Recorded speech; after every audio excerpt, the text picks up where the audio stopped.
Hello parents, क्या आप 5th week of pregnancy से अभी गुज़र रहे हैं? तो ये वीडियो में मैं आपको बताऊंगी कि अभी आपके बच्चे का क्या विकास गर्भ में हो रहा है। एज अ पेरेंट्स आपको क्या केयर करनी है उसके अच्छे डेवलपमेंट के लिए, एंड क्या क्या प्रॉब्लम्स आपको हो सकते हैं, उसको आप कैसे डील कर सकते हैं। तो आइए प्रेगनेंसी की 5th वीक जर्नी में चलते हैं।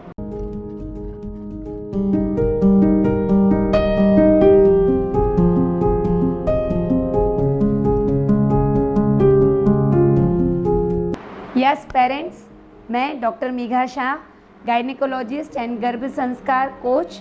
यहाँ पे मैं आप लोगों को वीक बाय वीक ये सीरीज़ में बच्चे के डेवलपमेंट के बारे में और साइंटिफिक गर्भ संस्कार के नॉलेज से कैसे आप बच्चे को उत्तम बना सकते हो उसके बारे में मैं बहुत सारी बातें आपसे शेयर करती हूँ। तो 5th वीक में अभी आप सबको पता चल गया है, गुड न्यूज़ मिल चुकी है कि आप प्रेग्नेंट हैं। यस, यूरिन प्रेगनेंसी टेस्ट आपकी पॉजिटिव आ चुकी है। थोड़े सिम्टम्स भी आपको, जैसे नोजिया है, वॉमिटिंग है, थोड़ा ब्रेस्ट हैवीनेस है, कभी कभी गिडीनेस है। यहाँ मैं पेरेंट्स को 3 चीज़ें बताना चाहूँगी। पहला, कभी कभी अगर आपकी इरेगुलर मेंस्ट्रुअल साइकिल है और आपका ओव्यूलेशन डिले हुआ है तो हो सकता है कि आपको अभी पीरियड्स नहीं आया, फिर भी आपकी यूरिन प्रेगनेंसी टेस्ट नेगेटिव हो। तो यहाँ पे आपको फ्रस्ट्रेट होने की या डिप्रेस्ड होने की ज़रूरत नहीं है। आप एक आध हफ्ते वेट करके फिर से अपना टेस्ट कर सकते हैं। सेकंड टाइम वो पॉजिटिव आ जाए, ऐसा हो सकता है। सेकंड थिंग, एक टर्मिनोलॉजी है मेडिकल में स्यूडोसाइसिस। कई बार कुछ मदर को बहुत कीन डिज़ायर होती है प्रेगनेंसी की, तो क्या होता है कि उनके जो वीक्स हैं, मतलब मेंस्ट्रुअल पीरियड है, वो डिले हो जाता है। उनको सारे सिम्टम्स प्रेगनेंसी के आने शुरू हो जाते हैं, but urine pregnancy test negative आता है क्योंकि बेसिकली प्रेगनेंसी नहीं होती है। बिना प्रेगनेंसी हुए भी उनको प्रेगनेंसी के सारे सिम्टम्स आने शुरू हो जाते हैं। तो आप अगर घर पे टेस्ट करो, वो नेगेटिव है और सारे सिम्टम्स आपको आ रहे हैं, तो आप अपने डॉक्टर को मिल के इसके बारे में कंफर्म कर सकते हैं।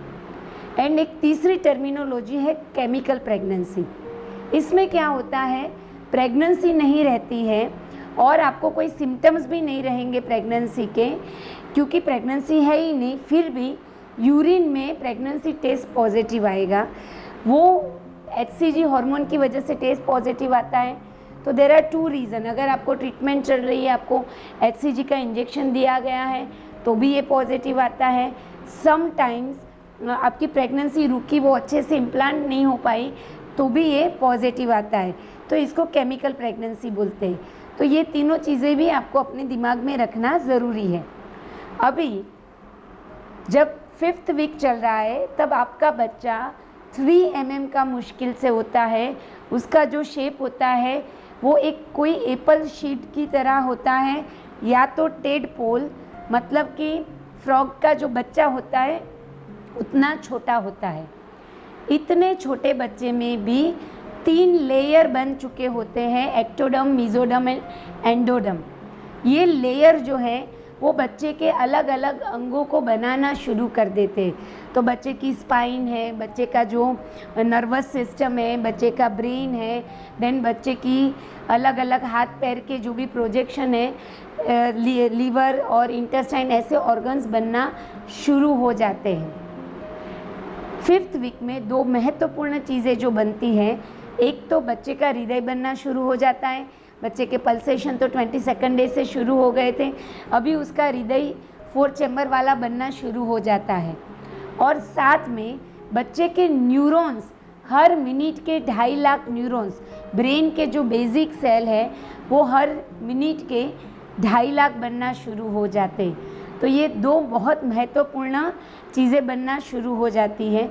इसके अलावा सारे अंग उसके बनने शुरू हो जाते हैं।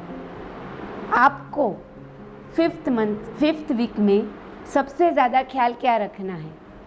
Immediately take an appointment of a doctor. आपको डॉक्टर को मिल के कंसल्ट करवाना बहुत ज़रूरी है। जब आप डॉक्टर के पास मिलने जाओ तो अपने सारे पुराने रिपोर्ट्स, अगर आपकी सेकंड प्रेगनेंसी है तो आगे की प्रेगनेंसी के रिपोर्ट्स, अगर आगे कोई मिस्ड अबॉर्शन या कोई भी प्रॉब्लम हुआ है तो वो सारे रिपोर्ट्स, और कोई मेडिकल इलनेस है लाइक थायराइड या डायबिटीज़ तो उसके सारे रिपोर्ट्स एंड जो मेडिसिन आप ले रहे हो वो सब कुछ लेके आपको डॉक्टर के पास जाना है। जब आप डॉक्टर को मिलेंगे, डॉक्टर आपकी डिटेल हिस्ट्री लेंगे, देन आपका ब्लड प्रेशर चेक करेंगे, आपका वेट चेक करेंगे, आपका जनरल एग्जामिनेशन करेंगे और साथ में आपकी प्रेगनेंसी चेक करने के लिए या तो आपको क्लिनिकली एग्जामिन करेंगे या तो सोनोग्राफी करेंगे। सोनोग्राफी जब डॉक्टर करते हैं तो 5th वीक में 2 महत्वपूर्ण चीज़ें पता चलती है। एक तो प्रेगनेंसी की सैक बनी है कि नहीं। अगर सैक बनी है 5th वीक में तो it is a good development, और दूसरा ये सैक गर्भाशय में ही बनी है ना। कई बार क्या होता है कि ये सैक ट्यूब में रहती है, ट्यूब में प्रेगनेंसी रहती है या ओवरी में प्रेगनेंसी रहती है, तो it is a risky and alarming thing. In such situation immediate actions treatment शुरू करना पड़ता है। तो ये चीज़ें डॉक्टर कंफर्म करते हैं। समटाइम्स ट्विन प्रेगनेंसी है तो वो भी पता चलती है सोनोग्राफी थ्रू। तो ये सारी चीज़ें डॉक्टर एग्जामिन करेंगे, फिर आपको मेडिसिन लिख के देंगे। स्पेसिफिकली आपको फॉलिक एसिड लिख के देंगे। अगर B12 विटामिन D3 ऐसी कोई डेफिशिएंसी लगी तो उसकी भी मेडिसिन लिख के देंगे। अगर आगे प्रेगनेंसी में कोई कॉम्प्लिकेशंस हुए हैं तो उसको प्रिवेंट करने के लिए एस्पिरिन या ऐसी दूसरी जो भी ट्रीटमेंट ज़रूरी है वो देंगे।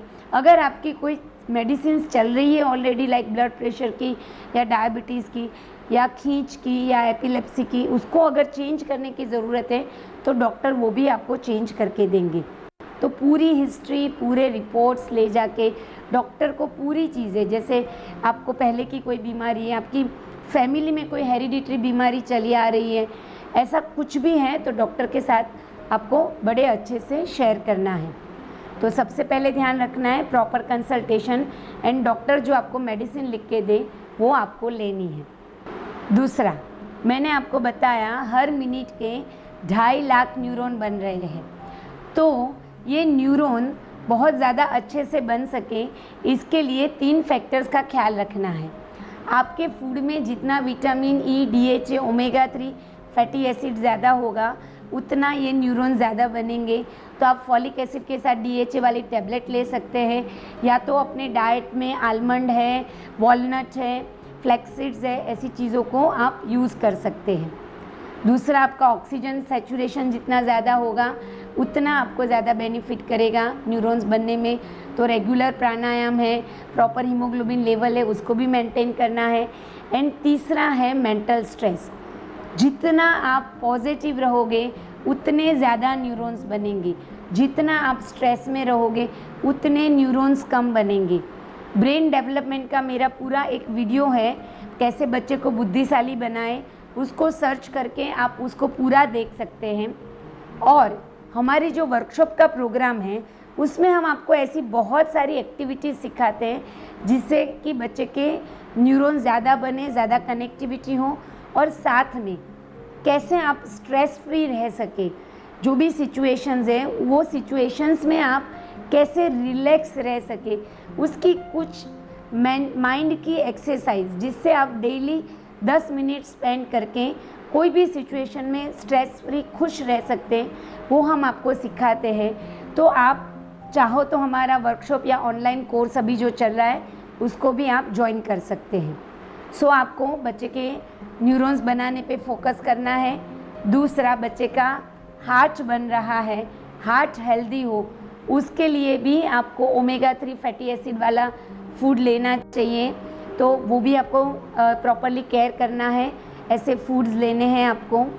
और अभी प्लाज़ेंटा बन रहा है, प्लाज़ेंटा से बच्चे के साथ 2 वे कनेक्शन मदर का एस्टैब्लिश हो जाता है। और यहाँ पे 2 चीज़ें आपको याद रखनी है, आपके शरीर में जो भी केमिकल्स होंगे वो सारे केमिकल्स बच्चे तक जाने वाले हैं। और दूसरा, it is a 2 way connection, तो बच्चे के सारे केमिकल्स आपके पास आने वाले हैं। तो आपको प्रेगनेंसी में बाहर का खाना नहीं खाना है। जितना आप बाहर का खाना अवॉइड करोगे उतना आपके बच्चे के डेवलपमेंट के लिए बहुत अच्छा रहेगा। सो बाहर का कोई भी खाना, क्योंकि उसमें वो लोग बहुत हाई केमिकल्स यूज़ करते हैं, बहुत सारे हानिकारक सब्सटेंस यूज़ करते हैं। सो बाहर का खाना है, कोल्ड ड्रिंक्स है, फिर कोई भी चाट मसाला, कुरकुरे मसाला, मैगी मसाला जिसमें बहुत ज़्यादा लेड होता है, ऐसे फूड को आपको अवॉइड करना है। साथ में आपको मॉर्निंग सिकनेस शुरू हो जाएगी, ब्रेस्ट हैवीनेस, मूड स्विंग्स, ये शब्द शुरू होंगे, तो उसके लिए मेंटली प्रिपेयर रहना है। और जो भी पापा है उनको बहुत ख्याल रखना है कि अभी वाइफ के बहुत ज़्यादा हार्मोनल चेंजेस हैं, तो lot of mood swings are there, तो उनको ये चीज़ें समझनी है, बहुत अच्छे से वाइफ को केयर करना है, पैम्पर करना है। और कई बार मैं हंसते हंसते कहती हूँ कि अभी वाइफ का मूड जो है वो चाइनीज़ आइटम जैसा बन जाएगा, कब कितना चलेगा पता नहीं चलेगा, तो just be patience with her and उसको बहुत प्यार से आप एक्सेप्ट करो, उसके मूड स्विंग्स को भी। एंड यस, यही सारे नॉलेज को स्टेप बाय स्टेप आप लेते जाओ। आगे के वीडियो नहीं देखे तो देख लो, अपकमिंग वीडियोस भी आप देख लो, सारी चीज़ों को इम्प्लीमेंट करते जाओ और प्राउड पेरेंट बनते जाओ। एंड यस, ये दुनिया बहुत अच्छी बने, इसके लिए दूसरे पेरेंट्स को भी प्राउड पेरेंट्स बनाना ज़रूरी है, यही मेरा मिशन है। तो ये वीडियोस आप दूसरे पेरेंट्स के साथ भी शेयर कीजिए, जिससे कि वो लोग भी ये नॉलेज को यूटिलाइज़ कर सके। और आप बहुत डेप्थ में ये नॉलेज लेना चाहते हैं तो आप हमारा कोर्स जो है वो डेफिनेटली ज्वाइन कर सकते हैं। इसमें बहुत डेप्थ में, बहुत प्रैक्टिकली आपको सारी चीज़ें करवाई जाती हैं, तो you are welcome for that. But yes, I always wish all parents a proud parenting. Be proud parent.